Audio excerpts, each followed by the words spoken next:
പൃഥ്വിരാജ്, നമുക്ക് ചർച്ച അവസാനിപ്പിക്കാൻ സമയമായി. എന്തായാലും ആഗോള നിക്ഷേപക സംഗമം അല്ല, ആഗോള അയ്യപ്പ സംഗമം അങ്ങനെയാണല്ലോ അതിനെ വിളിക്കുന്നത്. നിക്ഷേപക സംഘവുമായിട്ട് മുന്നോട്ട് പോകും. വലിയ മുന്നൊരുക്കങ്ങൾ നടക്കുന്നുണ്ട്. ഇതിൽ അയ്യപ്പ വിശ്വാസികൾ പങ്കെടുക്കില്ല.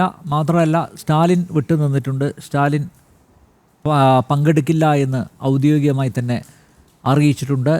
ഇങ്ങനെയൊരു സംഗമം നടന്നാലുണ്ടാകുന്ന ഭവിഷ്യത്തുകൾ കൂടി പറയുക. അതിനുശേഷം നമുക്ക് ചർച്ച അവസാനിപ്പിക്കാം.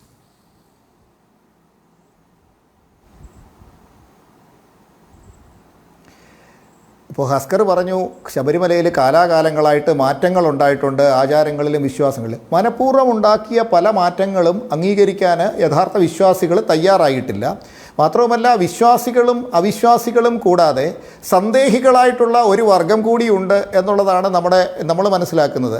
വിശ്വാസികളെ സംബന്ധിച്ചിടത്തോളം വിശ്വാസം, ആചാരം അതെങ്ങനെയാണോ പറഞ്ഞിരിക്കുന്നത് അതേപടി നിലനിർത്തി ആചാരാനുഷ്ഠാനങ്ങൾ അനുഷ്ഠിച്ച് ആ കൃത്യമായ പാതയിലൂടെ തന്നെ പോകാനാണ് വിശ്വാസികളുടെ ആഗ്രഹം. അത് വിശ്വാസികൾ ഇപ്പോഴും ചെയ്യുന്നുണ്ട്.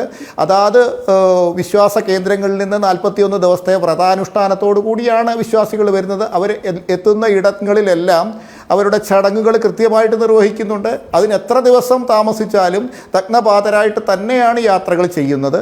അല്ലാതെ അവിശ്വാസികളെ സംബന്ധിച്ചിടത്തോളം ശബരിമലയിലേക്ക് വരേണ്ട കാര്യമേ ഇല്ല. മന്ത്രിയായാലും ദേവസ്വം പ്രസിഡൻ്റായാലും ഈ വിശ്വാസത്തെ വണങ്ങാത്ത, താല്പര്യമില്ലാത്ത ആളുകൾ ശ്രീകോവിലിൻ്റെ മുന്നിലേക്ക് വരേണ്ട കാര്യമില്ല. അവരവിടുത്തെ അഡ്മിനിസ്ട്രേഷൻ നോക്കിയാൽ മതി. അതിന് ശ്രീകോവിലിൻ്റെ മുന്നിൽ വന്ന് ചാനലുകളുടെ മുന്നിൽ ഞാനിതിൻ്റെ ആളല്ല എന്ന് കാണിക്കാൻ നമസ്കരിക്കാതെ നിൽക്കേണ്ട കാര്യമില്ല. അവരകന്നു നിൽക്കുക. വിശ്വാസികളല്ലാത്തവർ, അവിശ്വാസികളല്ലാത്തവർ അകന്നു നിൽക്കുക. പിന്നെ ഇതൊന്നും അല്ലാത്ത സന്ദേഹികളായിട്ടൊരു വർഗമുണ്ട്. വിശ്വാസമുണ്ടോ എന്ന് ചോദിച്ചാൽ ഇല്ല, ഇല്ലയോ എന്ന് ചോദിച്ചാൽ എന്നാലുണ്ട്. ബിരിയാണി കൊടുത്തെങ്കിലോ എന്ന് വിചാരിച്ച് വരുന്നവർ, അവിടെ കവറിലടച്ചും കുപ്പിയിലാക്കിയും ഒന്നും പുണ്യം വിൽക്കുന്ന സ്ഥലമല്ല. കാശ് കൊടുത്ത് വാങ്ങിക്കാനും കിട്ടില്ല. അവിടെ കൃത്യമായ ആചരണം കൊണ്ട് ലോകത്തിലെമ്പാടും അനേകം അയ്യപ്പ ക്ഷേത്രങ്ങളുണ്ട്. ഇവിടെയൊക്കെ സാധാരണ ക്ഷേത്രങ്ങളിൽ പോകുന്നത് പോലെ പോയി അവരുടെ വിശ്വാസങ്ങളും ആചാരങ്ങളും അനുഷ്ഠാനങ്ങളും ഒക്കെ നിർവഹിക്കാനായിട്ട് എല്ലാ വിശ്വാസിക്കും അവിശ്വാസിക്കും സന്ദേഹിക്കും ഒക്കെ സ്വാതന്ത്ര്യമുണ്ട്. അത് കൂടാതെ തന്നെ സന്ദേഹികളായിട്ടുള്ളവർ വിശ്വാസത്തിലേക്ക് വരിക. കേവലം ശബരിമലയുടെ ആചാരങ്ങൾ എന്താണെന്നെങ്കിലും പഠിക്കാൻ തയ്യാറാകുക. അത് തിരുവിതാംകൂർ ദേവസ്വം ബോർഡ് പ്രസിഡന്റിന് പഠിക്കാം, മന്ത്രിക്കും പഠിക്കാം, പിണറായി വിജയനും പഠിക്കാം. പിന്നെ കേസ് ഒഴിവാക്കണമെന്ന ഒരു പരാമർശം അങ്ങ് നടത്തിയത്, ഒരു കേസും ഒഴിവാക്കേണ്ട കാര്യമില്ല. ഞങ്ങൾ വക്കീലിനെ വെച്ചിട്ടുണ്ട്. കുറ്റം ചെയ്തോ എന്ന് ചോദിച്ചാൽ ചെയ്തു എന്ന് തന്നെ പറയാനാണ് താല്പര്യം. ഈ 2-3 കേസുകൾ തീർപ്പാക്കിയത് കുറ്റം ചെയ്തതിൻ്റെ പിഴയടച്ചിട്ടാണ്. ജാമ്യത്തിന് പൈസ കെട്ടിവെച്ചിട്ട് തന്നെയാണ്, അവർ ചോദിച്ച ലക്ഷങ്ങൾ ബോണ്ട് കെട്ടിവെച്ചിട്ട് തന്നെയാണ് ജാമ്യത്തിൽ ഇറങ്ങിയിരിക്കുന്നത്. ഒരാളുടെയും കേസ് ഒഴിവാക്കിയില്ലെങ്കിലും ശക്തമായിട്ട് നിയമ നടപടികൾ നേരിട്ട് തന്നെ പോകുവാനാണ്. ഇനിയായാലും വരുന്ന കേസുകളിൽ നേരിടാൻ തന്നെ തയ്യാറായിട്ടുള്ളവരാണ് വിശ്വാസികൾ. അവർ മനഃപൂർവ്വമായിട്ട് സ്വയം ഏറ്റെടുത്തതാണ്, ആരും പ്രേരിപ്പിച്ചതല്ല, രാഷ്ട്രീയ പ്രേരിതമല്ല. വിശ്വാസത്തിന് വേണ്ടിയിട്ട് നാമജപ പ്രതിഷേധം നടത്തിയവർക്ക് ക്രിമിനൽ കേസുണ്ടെങ്കിൽ അതിന് തക്ക ബോണ്ട് കെട്ടിവെച്ചിട്ടാണ് ഞങ്ങൾ ഇറങ്ങിയിട്ടുള്ളത്.